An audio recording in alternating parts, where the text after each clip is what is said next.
ఒక హాస్టల్ అమ్మాయి అండి.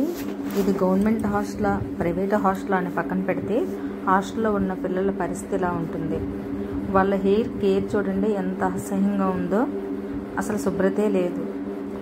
అసలు అది జుట్టా లేకపోతే ఏంటా అన్నది అర్థం కావట్లేదు. చీమల పుట్ట అయినా సరే నీట్గా ఒక పుట్ట ఉన్న పుట్ట మీద మనం ఏదైనా వేస్తే కానీ ఆ చీమలు బయటకు రావు.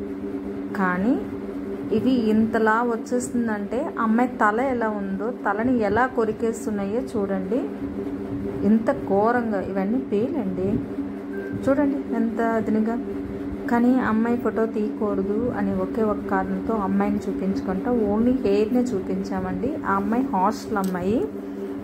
హెయిర్ కట్ చేసుకోమంటే కట్ చేసుకుని ఉంటుంది. మెడికేర్ షాంపూ పెట్టారు, వేపాకు రాశారు, ఆవ నూనె రాశారు, ఇంకా చాలా డిడిటీ పౌడర్ కూడా రాశారంట. అయినా తగ్గలేదండి. ఇది ఎలా తగ్గుతుందో తెలుసా అండి?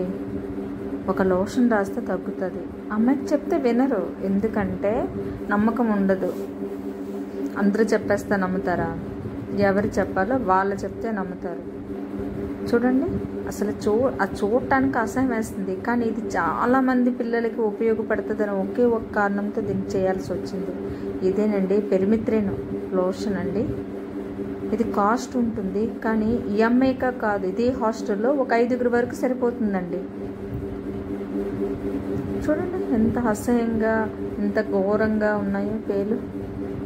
ఈ అమ్మాయి డిడిటీ పౌడరే వేసింది, ఆ నూనెలు రాసింది, హెడ్ బాత్ చేసింది, అన్నీ చేసింది, కానీ వదలట్లేదు. కానీ ఈ పెరిమిత్రిన్ లోషన్ పెట్టి ఒక 10 వీక్స్ వీక్లీ వన్స్ ఈ లోషన్తో స్నానం చేసిన మీద ఇన్స్ట్రక్షన్స్ ఉంటాయండి. దాని ప్రకారంగా చేసుకుని తర్వాత షాంపూ చేసుకోవాలంటే చేసుకోవచ్చండి. ఇది 120 mg ఉంటుంది. 1% లోషన్ అండి. ఇది రాసింది. అమ్మాయి హెయిర్ శుభ్రంగా అయిపోయింది. ఎటువంటి ప్రాబ్లం లేదండి. ఇది అనుభవంతో చెప్తున్నాము. కంపల్సరీగా చూసాము. అమ్మాయి తల చూస్తే అసహ్యం వేస్తుంది. ఇప్పుడు హాస్టల్లో పిల్లలందరికీ ఇదే లోషన్ ఇస్తున్నారండి. పర్సనల్ హైజీన్ చాలా ఇంపార్టెంట్ కదా. మీరు కూడా ట్రై చేయండి.